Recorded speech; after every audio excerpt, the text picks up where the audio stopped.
ఈరోజు నామినేషన్ లిస్ట్లో ఎవరెవరు ఉన్నారంటే భరణి, దివ్య, సంజన, ఇమాన్యుయల్, కళ్యాణ్.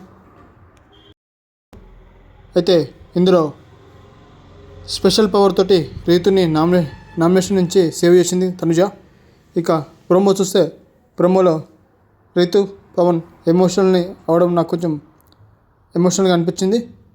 ఇక ఈరోజు నామినేషన్లో సేఫ్ నుంచి అందరూగా, ఎందుకంటే వాళ్ళు నామినేషన్ చేసుకున్నారు. కొంచెం నామినేషన్ చాలా బాగా ఉంటున్నట్టు అనిపిస్తుంది.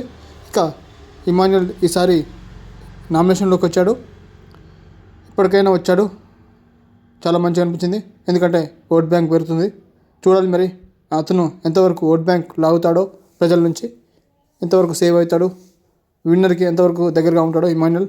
ఇక ప్రోమోలో ఇమాన్యుయల్ పాయింట్స్ నాకు నచ్చలేదు.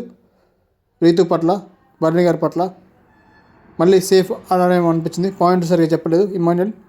ఇక పవన్ రీతుని నామినేషన్ చేశాడు, కరెక్ట్గానే చెప్పాడు అనిపించింది. బట్ చూడాలి మరి ఎంతవరకు తీసుకుంటారు రీతు అండ్ పవన్. మీకేమనిపించింది కామెంట్లో కామెంట్ చేయండి, సబ్స్క్రైబ్ చేసుకోండి. Thank you for watching. Pavan కూడా నామినేషన్లో ఉన్నాడు, చూడాలి పవన్ కూడా ఎంతవరకు ఓటింగ్ బ్యాంక్ పడుతుందో.